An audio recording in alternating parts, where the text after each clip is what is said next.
증시가 괜찮아요. 그죠? 일단 저희가 주요 이벤트로 딱 꼽았던 11월 소비자 물가지수 CPI가 발표가 됐는데요. 일단 결론부터 말씀을 드리자면 저희 뭐 타이틀이기도 했지만 미지근했습니다. 미지근했는데 그럼에도 불구하고 증시는 랠리를 이어갔습니다. 다우존스가 0.5% 올랐고요. S&P 500 0.5, 나스닥 지수는 0.7% 상승을 했습니다. 사실 지수 자체로만 딱 보자면 뭐 계속해서 뭐 0.3, 0.4, 뭐 에게 막 이런 느낌이 들잖아요. 계속 이렇게 찔끔찔끔 오르고 있는데, 근데 이게 찔끔찔끔 오르는 게 상당히 큽니다. 이 3대 지수 모두가 다 52주 최고가 다 경신을 했고요. 특히 다우와 S&P 500은 작년 1월 이후 최고치, 결국 이제 사상 최고치 향해서 계속 꾸역꾸역 올라가고 있습니다.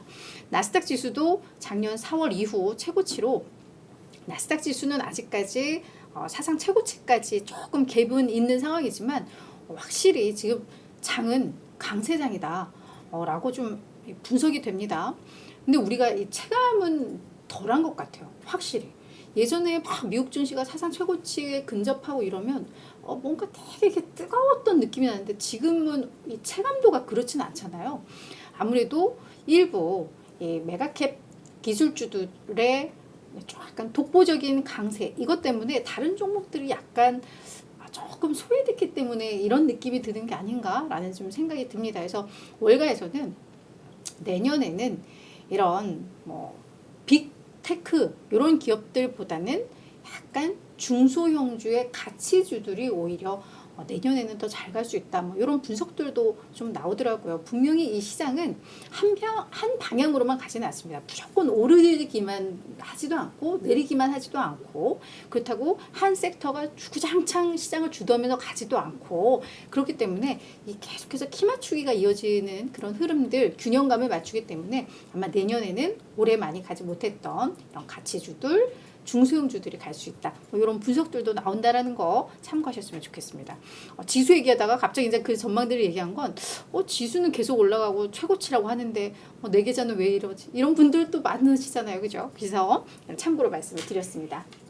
우리 김우님과 눈티님 와주셨네요. 너무 감사드립니다. 오늘도 좋은 하루 되시고 화이팅 하셨으면 좋겠습니다. 자, 그럼 가장 중요했던 지표 11월 CPI를 좀 보도록 할게요. 일단 그냥 그 헤드라인 소비자 물가지수라고 볼 수 있는 요거 전체 그냥 CPI 지표를 보면은 전년 대비로는 3.1% 상승한 것으로 나왔습니다. 뭐 예상치에 부합을 했고요. 전월에 10월에 발표했던 것보다는 소폭 낮아졌죠. 전월 대비로는 예상이나 전월치는 그냥 0.0였는데 이번에는 0.1% 상승을 했습니다. 그리고 변동성이 큰 에너지, 그리고 식품 가격을 뺀 근원 CPI를 보면 전년 대비로는 4%. 이게 전월치와 뭐 시장의 예상과는 부합했어요. 그랬는데 지금 연준에서 이야기하는 목표치, 인플레이션 목표치는 2%이잖아요. 그것과 비교하면 여전히 2배 수준으로 아직 갈 길이 멀구나라는 걸 또 보여주는 지표기는 합니다. 전월 대비로는 0.3 기록하면서 예상치에 부합을 했고 전월보다는 소폭 올랐죠. 소비자 물가지수가 뭐 예상치엔 부합했지만 그래도 서프라이즈는 없었던 건데 그 이유는 지금 주택 임대료가 계속해서 좀 상승을 하고 있는 것으로 그게 나왔고, 또 하나는 중고차 가격, 이게 좀 많이 오른 것으로 나왔습니다. 그래서 그런 것들이 물가에 영향을 좀 많이 미쳤고, 다만 이런 에너지라던가 휘발유 가격은 많이 하락을 하면서 그래도 물가를 좀 안정을 시키는데 그들은 도움을 줬다라고 보시면 될 것 같아요. 그래서 이 지표를 보고 월가에서는 어떤 해석들을 하느냐, 이게 가장 어떻게 보면은 오늘 시장에서 느끼는 그것과 비슷할 것 같아요. 이런 분위기가 시장에 녹았다라고 볼 수 있을 것 같은데, CIBC 캐피탈 마켓의 알리 자페리라는 이코노미스트가 뭐라고 요 데이터를 분석을 했냐면, 좋음과 나쁨 사이의 그 어딘가에 위치한 CPI였다라고 분석을 하면서 FOMC가 원하는 것보다는 덜 진전됐다. 그러니까 더 많이 이렇게 꺾였어야 되는데 그렇지는 못했다. 인플레가 확 꺾이지는 못했다. 다만 여전히 연준이 인내심을 가질 여지가 있는, 그러니까 지금 뭐 추가로 또 인상을 해야 됩니다 막 이러지는 않고 그래 우리 데이터 한 번 더 지켜볼게. 뭐 이렇게 인내심을 가질 여지가 있는 그 수치만큼은 나왔다라고 이야기들을 하고 있습니다. 그래서 딱 정말 미지근했던 그냥 그랬던 CPI다라고 보시면 될 텐데 근데 금융서비스 회사인 캔터 피츠제럴드라는 회사의 CEO 하워드 루트릭은 뭐라고 했냐면요. 우리 시장이 지금 이 CPI라던가 이런 데 계속 주목하는 이유가 그래서 인플레가 많이 완화돼서 결국은 연준이 얼마큼 언제부터 금리 인하할 것인가 뭐 그것 때문에 사실 물가 지표에 계속 초점을 맞추고 있는 거잖아요. 근데 이 부분에 대해서 연준은 금리 인하를 절대 서두르지 않을 것이고 정말 매우 느리게 움직일 것이다 라고 이야기를 하면서 경제가 심각하게 악화될 때 경제 자체가 연준의 금리 인하를 너무너무 필요로 할 때나 연준은 움직일 것이다 라는 또 그런 분석을 해놨어요. 그래서 우리가 뭐 물가 지표가 완화되면 좋죠. 좋은데 이 기준점을 그래서 연준이 이게 꺾이면 이제 금리를 인하할 거야 라기보다는 이게 정말 어떤 골디락스 경제의 연착륙과 물가의 하락 이런 측면에서 봐야지 요 물가가 완화됐다고 해서 바로 연준의 금리 인하 기대가 이제 이렇게 보면 안 된다라는 이야기들 제가 계속 요즘 반복적으로 하는 것 같아요. 그죠? 그래서 이런 내용들이 또 나오고 있다는 것도 참고를 하셨으면 좋겠습니다. 이 밖에 이제 주요 이슈들 좀 보도록 할 텐데 지금 11월 미국의 재정 적자가 3,140억 달러로 이게 집계가 됐습니다. 너무너무 심각해요. 왜냐하면 지금 미국 같은 경우에는 결산 2023 회계연도의 그 결산월이 9월이거든요. 그러니까 2023 회계연도 9월 말까지 그때까지 이 적자가 1조 7천억 달러였거든요. 근데 지금 11월 한 달간의 재정 적자가 3,140억 달러. 좀 심각하죠.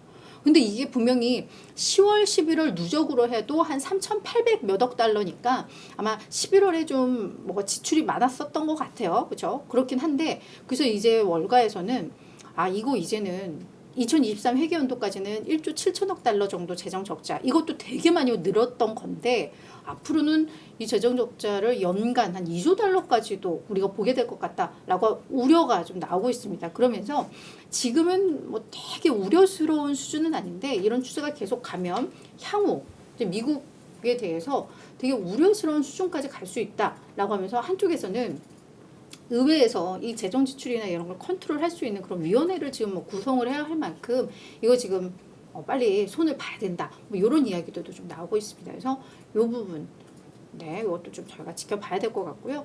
요거와 약간의 또 연결고리가 있는 게 30년물 국채 입찰이 있었는데 이건 또 그냥 잘 소화를 했어요. 그래서 그게 이제 투자 심리에도 긍정적인 영향을 미쳤는데 뭐 이런 재정 적자 문제 그리고 정부에서 얼마나 국채를 발행을 하고 그것도 시장에서 어떻게 소화되고 이런 걸 또 맞물려서 저희들이 계속해서 체크를 해야 할 그런 이슈인 것 같습니다. 자, 두 번째, 요거는 사실 넣어도 그만 안 넣어도 그만이었어요. 왜냐하면 미국 증시 자체에 있어서 뭐 큰 영향을 미친 영향은 그건 변수는 아닌데 뭐 국내 투자자들도 관심이 많으니까 미국도 요즘 공매도로 조금 골치가 아픈 모양입니다. 헤지펀드와 뭐 다양한 이런 투자자들, 기관 투자자들이 SEC를 고소를 했습니다. 지난 10월에 SEC가 새로운 공매도 규제를 좀 발의를 한 것 같은데 그거 관련해서 이제 이건 너무 위법적이야라고 이제 고소를 한 건데 SEC가 어떤 규제를 했냐면 펀드 매니저들 공매도라는 펀드 매니저들은 공매도 관련한 그 데이터를 월말 14일 이내에 요거를 이제 공개를 해야 된다. 너희들이 공매도를 어떻게 했는지를 해야 된다. 근데 요거는 약간 시차를 두고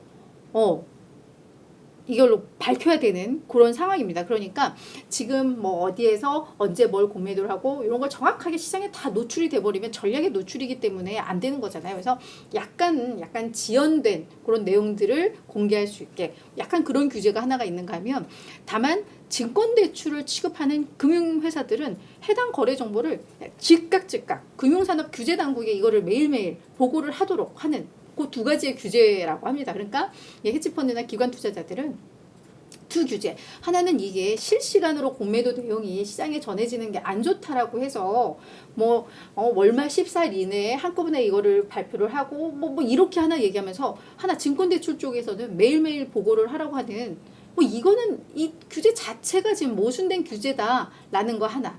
그리고 또 하나는 자꾸 이게 공매도에 대한 자료를 시장에 우리가 다 공개를 해버리면 얘기했던 것처럼 시장에 오히려 부정적인 영향을 미칠 수 있고, 또 하나는 우리의 전략이 노출될 수 있고, 뭐 이런 거에 있어서 이거는 안 맞다라고 이제 이야기를 하는 거죠. SEC 입장에서는 이제 밈주식과 관련된 공매도 이런 것 때문에 너무 또 조금 시장이 좀 그랬었죠. 그러면서 이런 규제들을 하는데 헤지펀드들은 이거 가지고 이제 고소를 했다. 이건 재밌는 그냥 월간 뉴스를 하나 정리를 했고요. 근데 너무 길었다, 그죠? 마지막은 UBS가 내년 S&P 목표치 뭘 발표를 했는데 좀 실망스럽습니다. 4,850으로 제시를 했습니다. UBS에서는 이렇게 조금 낮게 본 건 일단 그래도 지금 뭐 4,600 몇이니까 강세장은 더 이어질 거야. 강세 포지션 가져가는 거 유효해.